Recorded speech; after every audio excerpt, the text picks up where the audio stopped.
Olá! Hoje a gente vai mergulhar na máquina que faz o Estado funcionar. Vamos desvendar juntos como a estrutura da administração pública se organiza para dar conta de tudo que está à nossa volta. Já pararam para pensar nisso? É que, olha, de hospitais e campanhas de vacinação até bancos estatais e a gestão de rodovias, como é que tudo isso é gerenciado? A resposta, na verdade, está numa divisão muito inteligente. Imagina que o Estado tem, assim, um cérebro central que toma as grandes decisões e, ao mesmo tempo, tem braços especializados, cada um focado numa tarefa bem específica. Essa é a essência da administração direta e indireta. Então, vamos começar pelo cérebro, pelo núcleo de tudo, a tal da administração direta. A administração direta, basicamente, é o próprio Estado em ação. É a União, são os estados, os municípios, agindo através dos seus órgãos internos. É só pensar nos ministérios ou nas secretarias, sabe? Eles não são empresas independentes. Não, eles são parte do corpo principal do governo. E as características são bem claras, né? A ação é toda centralizada e existe uma subordinação direta ao chefe do poder, seja o presidente, o governador ou o prefeito. Por exemplo, quando a Secretaria de Saúde de um município organiza uma campanha de vacinação, isso é a administração direta atuando na prática.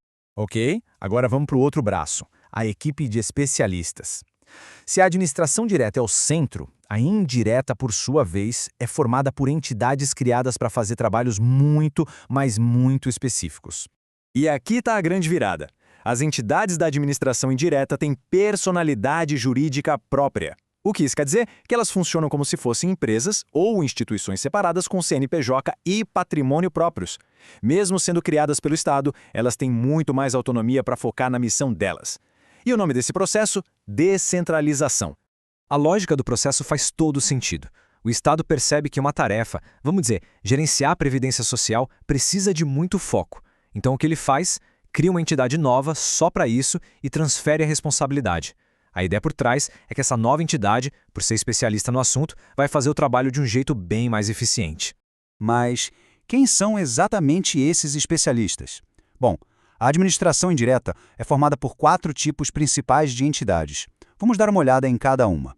Primeiro, temos as autarquias. Elas são criadas por lei para executar uma função pública bem típica, tipo o INSS, que cuida da Previdência, ou as agências reguladoras, como a Anatel. Elas operam sob as regras do direito público da mesma forma que o próprio Estado. Depois, vem as fundações públicas. O foco delas é sempre o interesse social, sem fins lucrativos.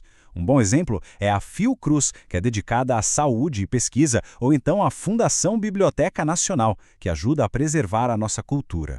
Agora, olha só as empresas públicas. Presta atenção nesse detalhe. Elas operam como uma empresa comum, seguindo as regras do direito privado, mas o capital delas é 100% público. A Caixa Econômica Federal e os Correios são exemplos perfeitos disso. E por último, as sociedades de economia mista.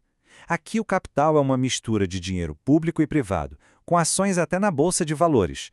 Só que tem um porém. O controle da empresa sempre permanece com o Estado.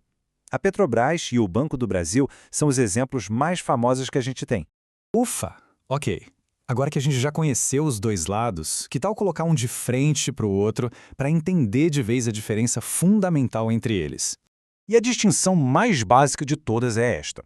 Os órgãos da administração direta são o Estado. Já as entidades da administração indireta estão ligadas ao Estado.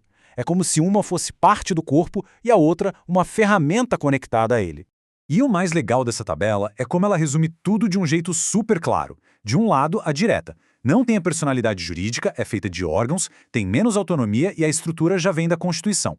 Do outro, a indireta. Aí sim tem personalidade jurídica, é formada por entidades, tem bem mais autonomia e cada uma precisa de uma lei específica para ser criada. A diferença fica gritante, né?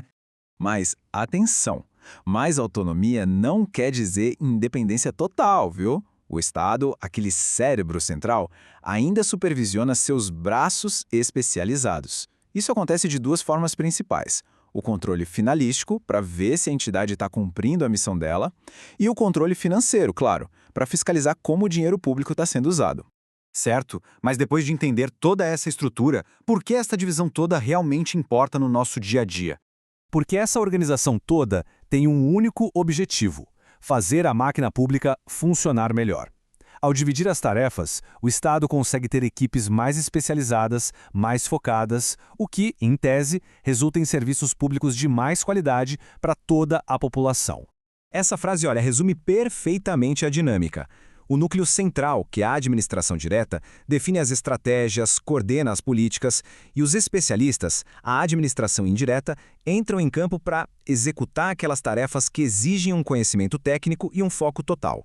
E para a gente fechar, fica aqui uma reflexão. Encontrar o ponto certo entre dar autonomia para que essas entidades trabalhem bem e, ao mesmo tempo, manter o controle para garantir que o interesse público seja atendido, esse é o grande e contínuo desafio da gestão pública. Qual seria esse equilíbrio ideal? Essa é a pergunta que move todo o debate sobre o tamanho e a eficiência do Estado.